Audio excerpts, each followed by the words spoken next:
मुलायम सिंह ने जीवन भर संघर्ष किया कांग्रेस के खिलाफ और आपने कांग्रेस से ही समझौता कर लिया। इसमें मुसीबत ये हो रही है कि पैडल आप मार रहे हैं और हैंडल उनके पास है। ये साइकिल तो कभी कभी हाथ छोड़ के भी चलाई जाती है, लेकिन अब हाथ साथ आ गया है तो सोचो कैसी चलेगी साइकिल। लेकिन ये ना हो कि इस साइकिल की दिशा हाथ तय करने लग जाए और आप सिर्फ पैडल चलाते रह जाए। कि जो अपने पिता का न हुआ वो की जनता का क्या होगा, जो बेटा अपने पिता का न हुआ देश की जनता का क्या होगा। बड़ा दुख होगा। इसलिए मुझे अपनी सीमा में और जैसा मैं हूँ वैसे ही बना रहने दो मुझे। ये किस नेता की बात कर रहे हैं आप? मैं किसी जितना आप समझा रहे हो उतना ही मैं आपको समझा रहा हूँ।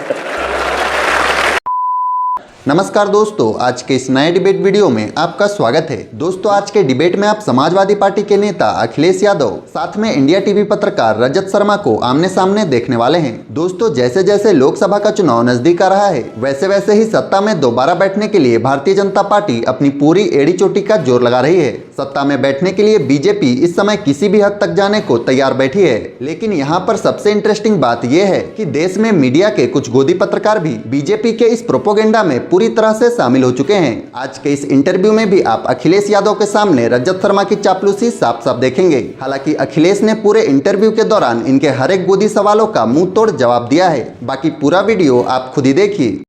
चलो भाई। मुलायम सिंह ने जीवन भर संघर्ष किया कांग्रेस के खिलाफ और आपने कांग्रेस से ही समझौता कर लिया।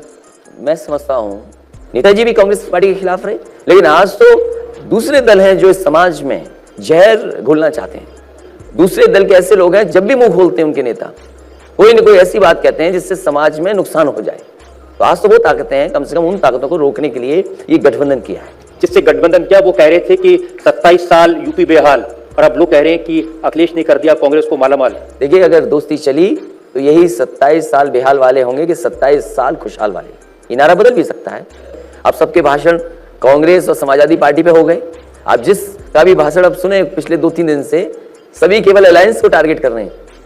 अरे 2 कमर वाले लोग साथ आए, अभी कोई सरकार थोड़ी बन गई है। हाँ, लेकिन उन्हें डर लग रहा है कि हाँ ये दोनों मिलकर के सरकार बना लेंगे। आप क्रोनोलॉजी समझ लीजिए। इसमें मुसीबत ये हो रही है कि पैडल आप मार रहे हैं और हैंडल उनके पास है। मैंने ये कहा अपने भाषणों में कि साइकिल तो कभी कभी हाथ छोड़ के भी चलाई जाती है, लेकिन अब हाथ साथ आ गया है तो सोचो कैसी चलेगी साइकिल। लेकिन ये ना हो कि इस साइकिल की दिशा हाथ तय करने लग जाए और आप सिर्फ पैडल चलाते रह जाए। ऐसा पैडल चलाने वाला जानता है कि उसको कितनी रफ्तार से चलाना है।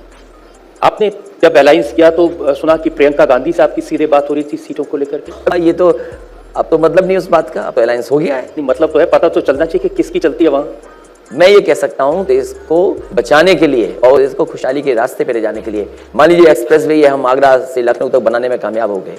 आने वाले समय में सरकार बनेगी तो यही लखनऊ से लेकर के गाजीपुर बलिया तक पहुंच जाएगा, क्योंकि 50% से ज्यादा जमीन ली जा चुकी है। तो तमाम ऐसे फैसले काम जो शुरू हुए हैं वो पूरे किए जा सकते हैं। आपके लखनऊ में मेट्रो है, कानपुर में मेट्रो शुरू होने जा रही है। किसानों को इतने बड़े पैमाने पर जो सुविधाएं दी हैं, दोनों दल साथ आकर के सरकार बनाने में कामयाब हो गए तो किसान, मजदूर, नौजवान से लेकर के आगे बढ़ता दिखाई देगा। जनता को आप मूर्ख समझना बंद कर दीजिए। तो ये माने कि आपने जो कांग्रेस के साथ जो समझौता किया, कांग्रेस को 1 सीट दी, ये किसी मजबूरी के तहत दी? कोई मजबूरी नहीं, क्योंकि जनता ये चाहती, जनता के बीच में खुशहाली तभी आएगी, लोगों के जीवन में परिवर्तन तब आएगा कि इसी तरीके से काम हो। और दलों ने बहुत निराश किया है। भारतीय जनता पार्टी से बहुत कुछ लगता था लोगों को कि ये काम करेंगे। मैं समझता हूं इस बजट के आ जाने के बाद लोगों को निराशा आई है। नोटबंदी से लोग परेशान हुए हैं, अर्थव्यवस्था खराब हुई है, किसानों को तकलीफ हुई, मजदूर घर लौट के आ गए। तो कितना नोटबंदी का प्रचार किया गया, सर्जिकल स्ट्राइक के बहाने देशभक्ति जगाई।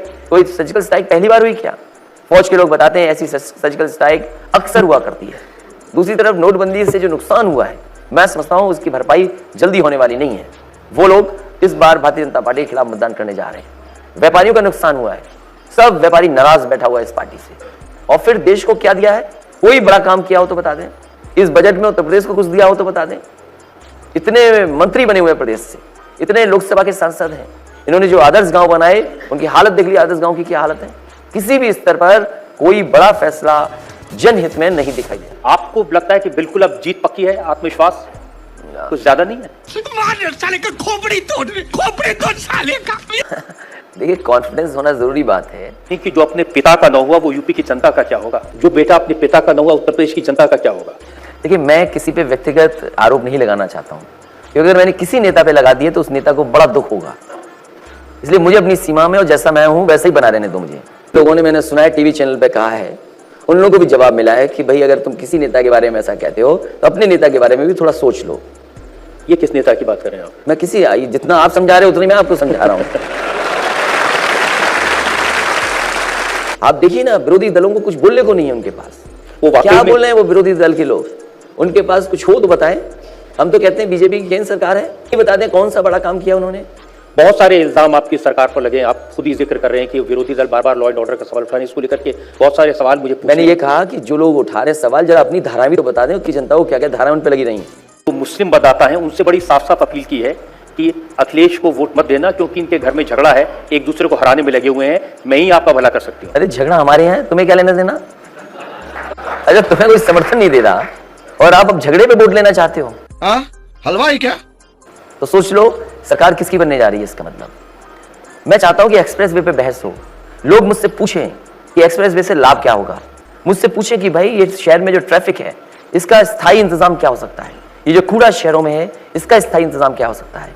इसी तरह अगर गांव का विकास, अर्थव्यवस्था कैसे बेहतर हो, गांव का सामान, किसान का सामान मंडियों तक कैसे पहुंचे, दूध का उत्पादन कैसे पहुंचे, मैं चाहता हूं इसमें बहस करें। नहीं, वो दूसरी चीज बहस करना चाहती है। वो बहस करना चाहती हैं कि आप ये बताइए कि मुजफ्फरनगर में दंगे हुए, 62 लोग मारे गए, आपने कार्रवाई क्यों नहीं की?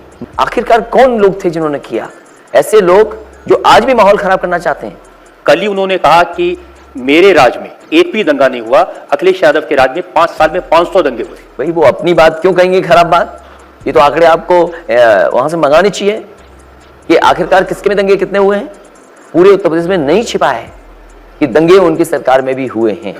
देखिए कुछ आंकड़े आपके राज के मेरे पास में है। 2012 में 227 दंगे, 2013 में 247, 2014 में 242, 2015 में 219 और 2016 के आंकड़े भी आने बाकी हैं। मैं ये कहता हूं कि आखिरकार कौन लोग थे जो दंगा कराना चाहते थे। सवाल ये है सबसे बड़ा, ये आखिरकार दंगे कराने वाले कौन हैं? आप उनका नाम क्यों नहीं लेते हैं? कम से कम उनके बारे में बताना चाहिए कि दंगा कराने वाले ये लोग हैं। थाने में बैठ करके घटनाओं का जानना, गायों को रोकना और तमाम ऐसे काम करना, आखिरकार कौन लोग थे जो दंगा कराना चाहते थे? इतना छोटा पहले कभी नहीं हुआ होगा। तो दोस्तों आज के लिए बस इतना ही। उम्मीद है आपको यह डिबेट वीडियो पसंद आया होगा। इसी के साथ इस पूरे वीडियो में अखिलेश यादव के इस पूरे वक्तव्य पर आपकी क्या राय है, हमें नीचे कमेंट कर जरूर बताएं। साथ ही अगर आप हमारे चैनल पर नए हैं तो प्लीज वीडियो को लाइक करके चैनल को सब्सक्राइब कर लें।